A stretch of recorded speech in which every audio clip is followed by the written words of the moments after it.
Tween's first chapter, Library Mural Edition, Harry Potter and the Sorcerer's Stone.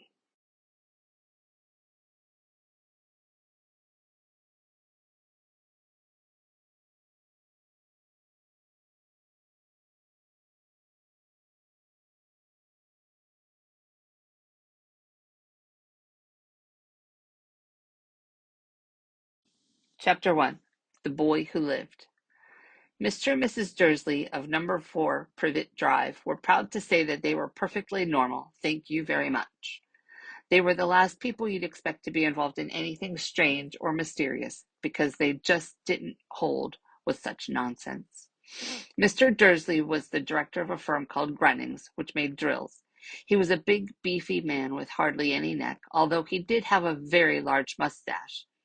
Mrs. Dursley was thin and blonde and had nearly twice the usual amount of neck, which came in useful as she spent so much of her time craning over garden fences, spying on the neighbors. The Dursleys had a small son called Dudley, and in their opinion, there was no finer boy anywhere. The Dursleys had everything they wanted, but they also had a secret, and their greatest fear was that someone would discover it. They didn't think they could bear if anyone found out about the Potters. Mrs. Potter was Mrs. Dursley's sister, but they hadn't met for several years. In fact, Mrs. Dursley pretended she didn't have a sister, because her sister and her good-for-nothing husband were as un-Dursleyish as it was possible to be. The Dursleys shuddered to think what the neighbors would say if the Potters arrived in the street. The Dursleys knew that the Potters had a small son too, but they had never seen him. This boy was another good reason for keeping the Potters away. They didn't want Dudley mixing with a child like that. When Mr. and Mrs. Dursley woke up on the dull gray Tuesday our story starts, there was nothing but the cloudy sky outside to suggest that strange and mysterious things would be soon happening all over the country. Mr. Dursley hummed as he picked out his most boring tie for work, and Mrs. Dursley gossiped away happily as she wrestled a screaming Dudley into his high chair. None of them noticed a large, tawny owl flutter past the window. At 8:30, Mr. Dursley picked up his briefcase, pecked Mrs. Dursley on the cheek, and tried to kiss Dudley good-bye, but missed, because Dudley was now having a tantrum and throwing his cereal at the walls. "Little tyke," chortled Mr. Dursley as he left the house. He got into his car and backed out of number 4's drive. It was on the corner of the street that he noticed the first sign of something peculiar: a cat reading a map. For a second, Mr. Dursley didn't realize what he had seen. Then he jerked his head around to look again. There was a tabby cat standing on the corner of Privet Drive, but there wasn't a map in sight. What could he have been thinking? It must have been a trick of light. Mr. Dursley blinked and stared at the cat. It stared back. As Mr. Dursley drove around the corner and up the road, he watched the cat in his mirror. It was now reading the sign that said Privet Drive. No, looking at the sign. Cats couldn't read maps or signs. Mr. Dursley gave himself a little shake and put the cat out of his mind. As he drove toward town, he thought of nothing except a large order of drills he was hoping to get that day. But on the edge of town, drills were driven out of his mind by something else. As he sat in the usual morning traffic jam, he couldn't help noticing that there seemed to be a lot of strangely dressed people about. People in cloaks. Mr. Dursley couldn't bear people who dressed in funny clothes, the get-ups you saw in young people. He supposed this was some stupid new fashion. He drummed his fingers on the steering wheel, and his eyes fell on a huddle of these weirdos standing quite close by. They were whispering excitedly together. Mr. Dursley was enraged to see that a couple of them weren't young at all. Why, that man had to be older than he was, and wearing an emerald green cloak. The nerve of him! But then it struck Mr. Dursley that this was probably some silly stunt. These people were obviously collecting for something. Yes, that would be it. The traffic moved on, and a few minutes later Mr. Dursley arrived in the Grunnings parking lot, his mind back on drills. Mr. Dursley always sat with his back to the window in his office on the 9th floor. If he hadn't, he might have found it harder to concentrate on drills that morning. He didn't see the owls swooping past in broad daylight, though people down in the street did. They pointed and gazed open-mouthed as owl after owl sped overhead. Most of them had never seen an owl even at nighttime. Mr. Dursley, however, had a perfectly normal owl-free morning. He yelled at 5 different people. He made several important telephone calls and shouted a bit more. He was in a very good mood until lunchtime, when he thought he'd stretch his legs and walk across the road to buy himself a bun from the bakery. He'd forgotten all about the people in cloaks until he passed a group of them next to the baker's. He eyed them angrily as he passed. He didn't know why, but they made him uneasy.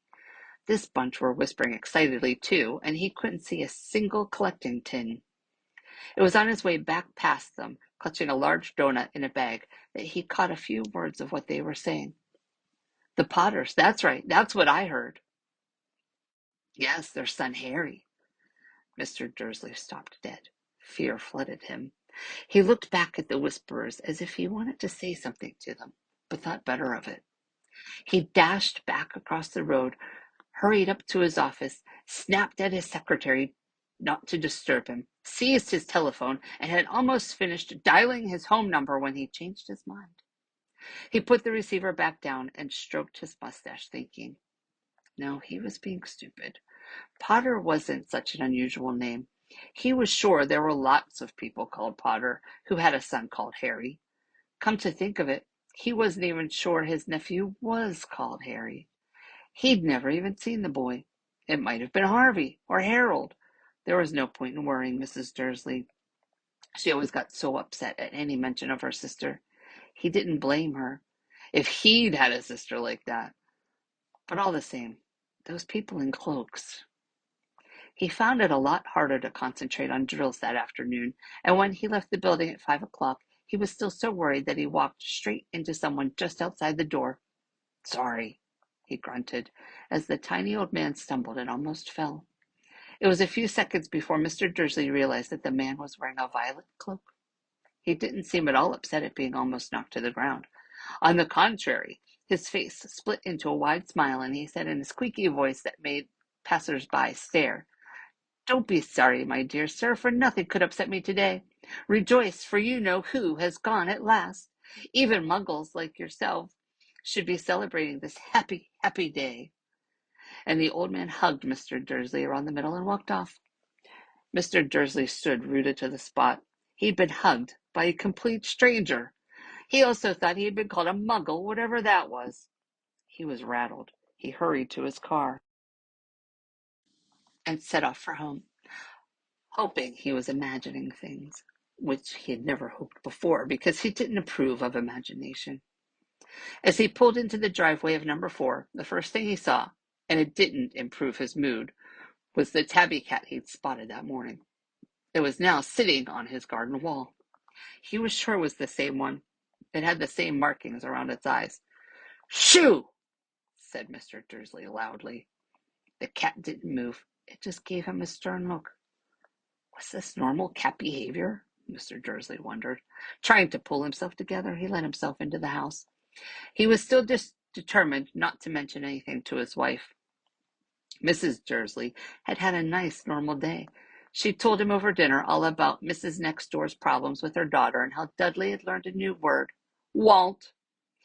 Mr. Dursley tried to act normally.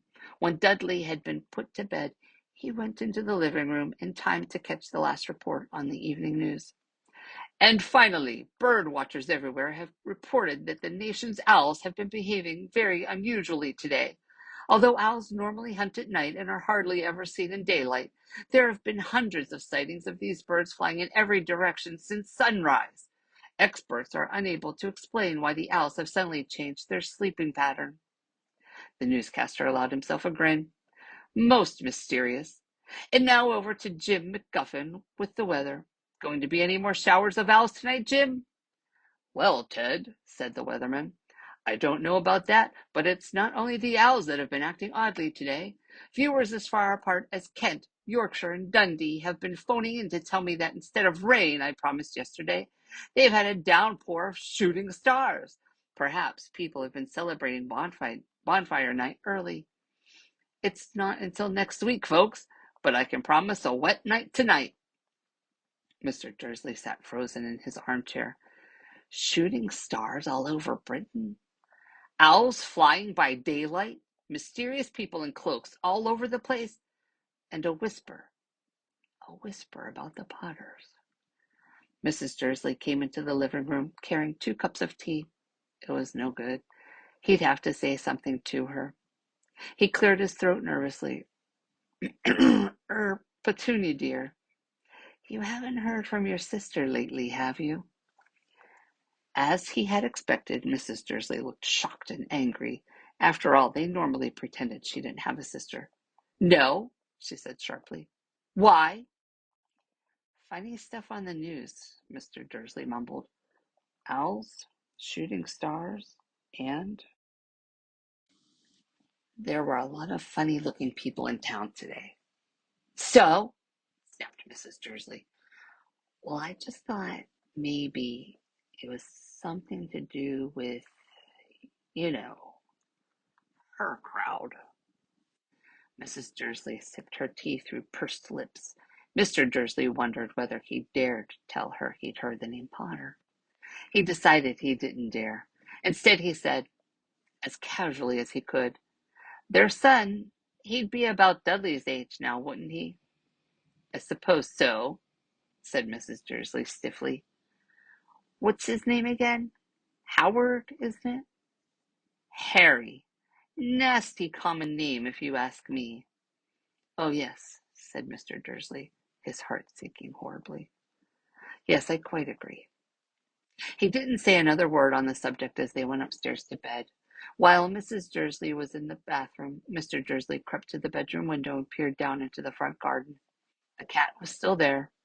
It was staring down Privet Drive as though it were waiting for something. Was he imagining things? Could all of this have anything to do with the Potters? If it did, if it got out that they were related to a pair of, well, he couldn't bear to think about it. The Dursleys got into bed. Mrs. Dursley fell asleep quickly, but Mr. Dursley lay awake, turning it all over in his mind. His last comforting thought before he fell asleep was that even if the Potters were involved, there was no reason for them to come near him and Mrs. Dursley. The Potters knew very well what he and Petunia thought about them and their kind. He couldn't see how Petunia and he could get mixed up in anything that might be going on. He yawned and turned over. It couldn't affect them. How very wrong he was. Mr. Dursley might have been drifting into an uneasy sleep, but the cat on the wall outside was showing no signs of sleepiness. It was sitting as still as a statue, its eyes fixed unblinkingly on the far corner of Privet Drive. It didn't so much as quiver when a car door slammed on the next street, nor when 2 owls swooped overhead. In fact, it was nearly midnight before the cat moved at all. A man appeared on the corner the cat had been watching, appeared so suddenly and silently you'd have thought he had just popped out of the ground. The cat's tail swished, twitched, and its eyes narrowed. Nothing like this man had ever been seen on Privet Drive. He was tall, thin, and very old, judging by the silver of his hair and beard, which were both long enough to tuck into his belt. He was wearing long robes, a purple cloak that swept the ground, and high-heeled buckled boots. His blue eyes were light, bright, and sparkling behind half-moon spectacles, and his nose was very long and crooked, as though it had been broken at least twice. This man's name was Albus Dumbledore. Albus Dumbledore didn't seem to realize that he had just arrived in a street where everything from his name to his boots was unwelcome.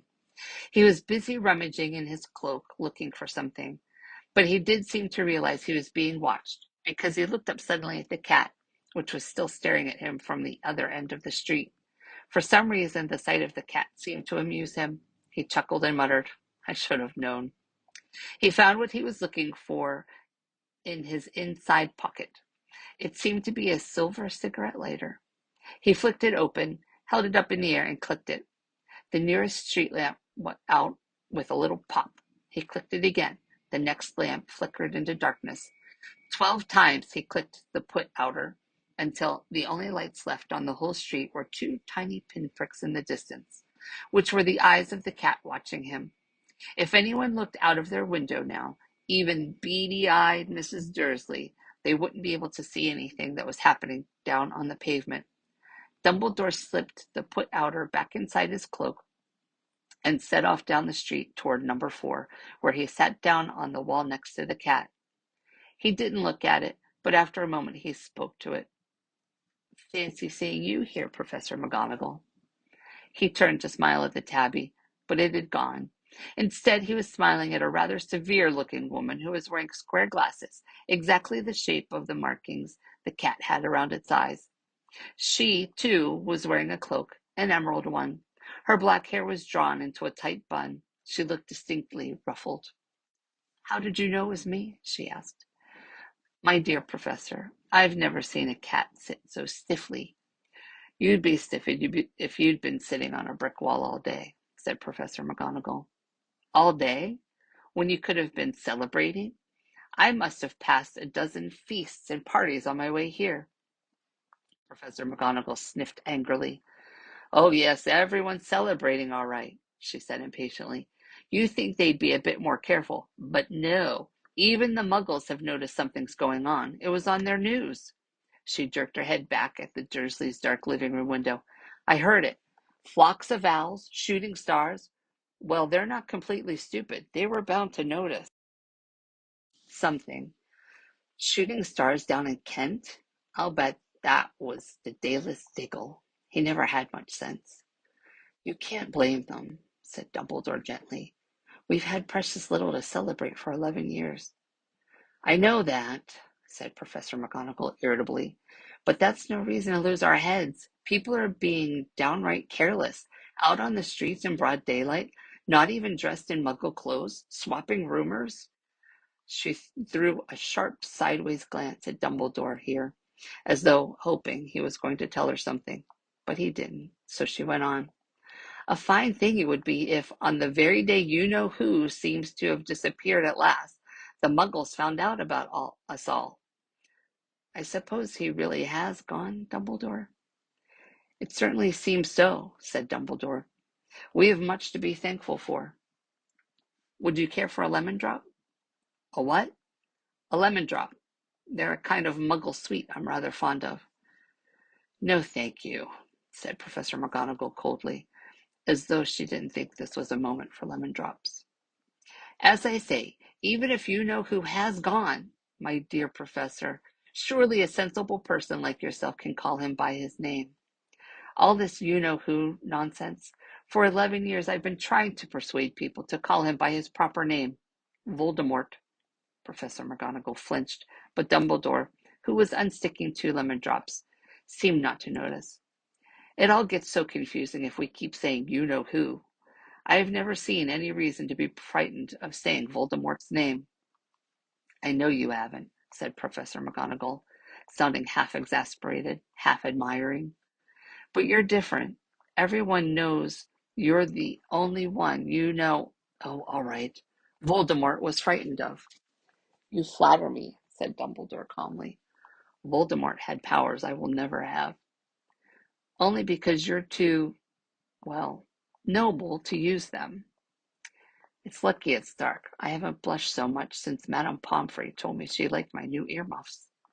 Professor McGonagall shot a sharp look at Dumbledore and said, "The owls are nothing next to the rumors that are flying around. You know what everyone's saying about why he's disappeared, about what finally stopped him." It seemed that Professor McGonagall had reached the point she was most anxious to discuss, the real reason she had been waiting on a cold, hard wall all day. For neither as a cat nor as a woman had she fixed Dumbledore with such piercing stare as she did now. It was plain that whatever everyone was saying, she was not going to believe it until Dumbledore told her it was true. Dumbledore, however, was choosing another lemon drop and did not answer. "What they're saying," she pressed on, "is that last night Voldemort turned up in Godric's Hollow. He went to find the Potters. The rumor is that Lily and James Potter are that they're dead. Dumbledore bowed his head. Professor McGonagall gasped. Lily and James, I can't believe it. I didn't want to believe it. Oh, Albus. Dumbledore reached out and patted her on the shoulder. I know, he said heavily. Professor McGonagall's voice trembled as she went on. That's not all. They're saying he tried to kill the Potter's son, Harry, but he couldn't. He couldn't kill that little boy. No one knows why or how, but they're saying that when he couldn't kill Harry Potter, Voldemort's power somehow broke. That's why he's gone. Dumbledore nodded glumly. It's true, faltered Professor McGonagall. After all he's done, all the people he's killed, he couldn't kill a little boy? It's just astounding. Of all the things to stop him. But how in the name of heaven did Harry survive? We can only guess, said Dumbledore. We may never know. Professor McGonagall pulled out a lace handkerchief and dabbed at her eyes beneath her spectacles. Dumbledore gave a great sniff as he took a golden watch from his pocket and examined it. It was a very odd watch. It had 12 hands but no numbers. Instead, little planets were moving around the edge. It must have made sense to Dumbledore, though, because he put it back in his pocket and said, Hagrid's late. I suppose it was he who told you I'd be here, by the way. Yes, said Professor McGonagall, and I don't suppose you're going to tell me why you're here of all places. I've come to bring Harry to his aunt and uncle. They're the only family he has left now. You can't mean the people who live here, cried Professor McGonagall, jumping to her feet and pointing at number 4. Dumbledore, you can't. I've been watching them all day. You couldn't find 2 people who are less like us. And they've got this son. I saw him kicking his mother all the way up the street, screaming for sweets. Harry Potter? Come and live here? It's the best place for him, said Dumbledore firmly. His aunt and uncle will be able to explain everything to him when he is older. I've written them a letter. A letter? Repeated Professor McGonagall faintly, sitting back down on the wall. Really, Dumbledore, you think you can explain all this in a letter? These people will never understand him. He'll be famous, a legend. I wouldn't be surprised if today was known as Harry Potter Day in the future. There will be books written about Harry. Every child in our world will know his name. Exactly, said Dumbledore, looking very seriously over the top of his half-moon glasses. It would be enough to turn any boy's head. Famous before he can walk and talk. Famous for something he won't even remember. Can't you see how much better off he'll be growing up away from all that until he's ready to take it? Professor McGonagall opened her mouth, changed her mind, swallowed, and then said, Yes, you're right, of course. But how is the boy getting here, Dumbledore? She eyed his cloak suddenly, as though she thought he might be hiding Harry underneath it. Hagrid's bringing him. You think it wise to trust Hagrid with something important as this? I would trust Hagrid with my life, said Dumbledore. I'm not saying his heart isn't in the right place, said Professor McGonagall grudgingly, but you can't pretend he's not careless. He does tend to... What was that? A low rumbling sound had broken the silence around them. It grew steadily louder as they looked up and down the street for some sign of a headlight. It swelled to a roar as they both looked up at the sky, and a huge motorcycle fell out of the air and landed on the road in front of them. If the motorcycle was huge, it was nothing to the man sitting astride it. He was almost twice as tall as a normal man, and at least 5 times as wide. He looked simply too big to be allowed, and so wild. Long tangles of bushy black hair and beard hid most of his face. He had hands the size of trash can lids, and his feet in their leather boots were like baby dolphins. In his vast muscular arms he was holding a bundle of blankets. Hagrid, said Dumbledore, sounding relieved. At last. And where did you get that motorcycle? Borrowed it, Professor Dumbledore, sir, said the giant, climbing carefully off the motorcycle as he spoke. Young Sirius Black lent it to me. I've got him, sir. No problems, were there? No, sir. House was almost destroyed, but I got him out all right before the muggles started swarming around. He fell asleep as we was flying over Bristol. Dumbledore and Professor McGonagall bent forward over the bundle of blankets. Inside, just visible, was a baby boy, fast asleep. Under a tuft of jet-black hair over his forehead, they could see a curiously shaped cut, like a bolt of lightning. Is that where? Whispered Professor McGonagall. Yes, said Dumbledore. He'll have that scar forever. Couldn't you do something about it, Dumbledore? Even if I could, I wouldn't. Scars can come in handy. I have one myself above my left knee that is a perfect map of the London Underground. Well, give him here, Hagrid. We'd better get this over with. Dumbledore took Harry in his arms and turned toward the Dursleys' house. Could I say goodbye to him, sir? Asked Hagrid. He bent his great shaggy head over Harry and gave him what must have been a very scratchy, whiskery kiss. Then suddenly Hagrid let out a howl like a wounded dog. Shh! Hissed Professor McGonagall. You'll wake the muggles. Sorry, sobbed Hagrid, taking out a large spotted handkerchief and burying his face in it. But I can't stand it. Lily and James dead, and poor little Harry off to live with muggles. Yes, it's all very sad, but get a grip on yourself, Hagrid, or we'll be found, Professor McGonagall whispered, patting Hagrid gingerly on the arm as Dumbledore stepped over the low garden wall and walked to the front door.